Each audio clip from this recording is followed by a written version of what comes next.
Russia کے ایک بہت بڑے دانشور تھے جن کا نام تھا غفوروف،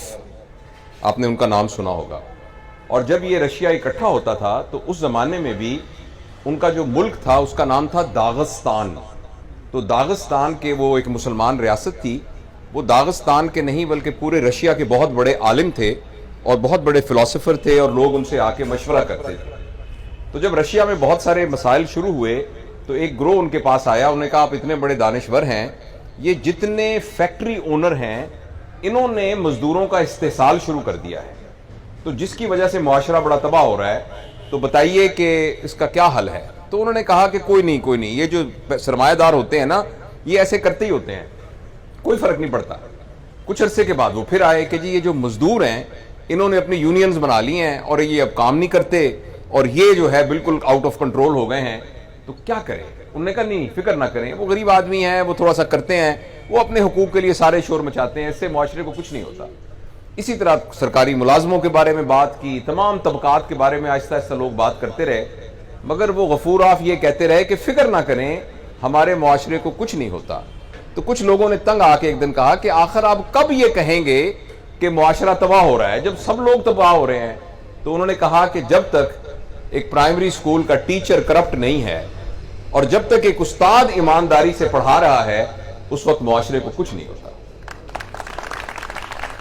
اسی طریقے سے میں نے یہ سنا کہ جب جرمنی بالکل تباہ ہو گیا تھا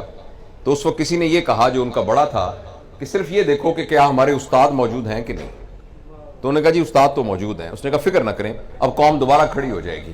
اگر استاد موجود ہوں گے تو وہ قوم دوبارہ کھڑی ہو جائے گی. تو بہت ہی مبارکباد آپ سب لوگوں کو، یہ جو 1990 کے میٹرک کے اسٹوڈنٹ ہیں آپ تمام حضرات، یہ آپ نے کوئی معمولی کام نہیں کیا، یہ ایک حیرت انگیز تقدس والا کام آپ نے کیا، برکت والا کام کیا کہ اپنے بڑوں کو بلایا، ان کے پیروں کو ہاتھ لگایا، ان کے گھٹنوں کو ہاتھ لگایا، ان کا شکریہ ادا کیا، اور آپ سب نے یہ بتایا کہ ہم جو کچھ بھی ہیں وہ آپ کی وجہ سے ہیں. تو بہت ہی مبارک والی بات ہے اور بہت ہی، اور جیسے سر نے بھی اپنی گفتگو میں فرمایا تھا، اور یہ وہ روایات ہیں جو کہ معاشروں کو زندہ رکھتی ہیں. بہت عرصے تک میرا یہ خیال تھا کہ تعلیم کی کمی ہے، اس وجہ سے ہم ترقی نہیں کر رہے. آبادی ہماری اس لیے کنٹرول نہیں ہو رہی کہ تعلیم کی کمی ہے، ہمارے ہاں اور تمام چیزیں نہیں، سائنس کی ترقی نہیں ہو رہی، ٹیکنالوجی کی ترقی نہیں ہو رہی، ہمارے ادارے ڈیولپ نہیں ہو رہے کہ ہم تعلیم یافتہ نہیں ہیں. مجھے بہت بعد میں یہ سب بات سمجھ میں آئی کہ اگر آپ کسی بہت تعلیم یافتہ شخص کی تربیت نہ کریں تو وہ معاشرے کا سب سے خطرناک آدمی ہے، کیونکہ اس کے پاس وہ ساری سکلز موجود ہیں جس کے ذریعے وہ معاشرے کو ایکسپلائٹ کر سکتا ہے اور تباہ کر سکتا ہے. تعلیم کے علاوہ جو سب سے اہم چیز ہے وہ تربیت ہے. جب تک ہم تربیت نہیں کرتے، ہماری یہ میڈیکل ایجوکیشن میں بھی اور جنرل ایجوکیشن میں بھی یہ کہا جاتا تھا کہ ایجوکیشن کا مطلب ہے نالج، پھر پتہ لگا نہیں نالج کے علاوہ سکل، پھر پتہ چلا نہیں سکل نہیں ساتھ ایٹیٹیوڈ بھی، یعنی علم بھی، کوئی ہنر بھی اور رویہ بھی. لیکن یہ بہت ابھی ریسنٹلی یہ بات پتہ چلی ہے کہ اگر ان تینوں کے بعد روایات، تہذیب یا ویلیو سسٹم ڈیولپ نہ ہو تو ایجوکیشن کا کوئی فائدہ نہیں ہے. ایجوکیشن کا فائدہ اسی وقت ہے جب اس کے ساتھ ایک ویلیو سسٹم، اقدار ڈیولپ ہو، تہذیب ڈیولپ ہو، ایک معاشرہ ڈیولپ ہو جس معاشرے کا یہ کو پتہ ہو کیا صحیح ہے کیا غلط ہے، کون سی چیز انسان کو بڑا بناتی ہے، کون سی چیز انسان کو بہتر بناتی ہے. جس معاشرے کے اندر وہ تمام چیزیں جو پیسے سے خریدی جا سکتی ہیں وہ لوگوں کو بڑا بناتی ہیں، وہ معاشرہ کبھی ترقی نہیں کرتا. وہ معاشرہ جس میں وہ چیزیں لوگوں کو بڑا بناتی ہیں جو پیسے سے نہیں خریدی جا سکتی، وہ معاشرہ ترقی کرتا ہے. لہٰذا میں کون سی گھڑی کس برانڈ کی پہنتا ہوں، میری گاڑی کتنی بڑی ہے، میں کون سے برانڈڈ سوٹ پہنتا ہوں، میرا گھر کتنا بڑا ہے، میرے مربع کتنے ہیں، میری زمینیں کتنی ہیں، مری میں میرے کتنے گھر ہیں، یہ تمام چیزیں ہماری ضروریات ہو سکتی ہیں اور ان کو حاصل کرنے میں کوئی حرج نہیں ہے اگر آپ یعنی لا آف لینڈ کے ساتھ کوئی لڑائی نہ کریں اور اپنی اخلاقیات اور ایمانداری اور حلال حرام کا خیال رکھیں تو اللہ آپ کو اب پورشے گاڑی ہونی چاہیے، آپ کا نیو یارک کے اندر سب سے بڑا پلازا ہونا چاہیے، اس میں کوئی حرج نہیں ہے. لیکن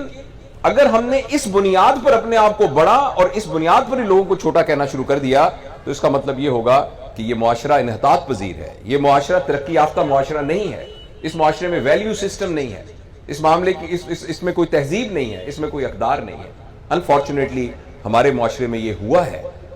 اور جب بھی آپ کسی کے بڑا ہونے کا معیار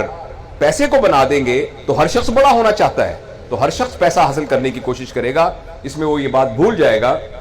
کہ یہ پیسہ حلال سے حاصل ہو رہا ہے یا حرام سے حاصل ہو رہا ہے۔ اسی کا نام، اسی سے کرپشن نے جنم لیا، اسی سے دھوکے نے جنم لیا، اسی سے اور دغابازی نے جنم لیا، اور ہم جعلی طور پر اپنے آپ کو بڑا ان معیارات پر سمجھنے لگ گئے جو کہ اصل میں بڑا ہونے کے معیار نہیں ہے۔ کبھی آپ نے دیکھا ہے کہ کسی مرے ہوئے شخص کے بارے میں یہ کہے کوئی کہ جاوید اقبال 6 مربعوں والا، جاوید اقبال جو راڈو گھڑی پہنتا تھا، جاوید اقبال جس کی جو ہے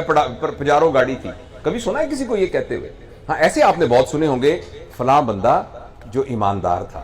فلاں بندہ جو نیک تھا،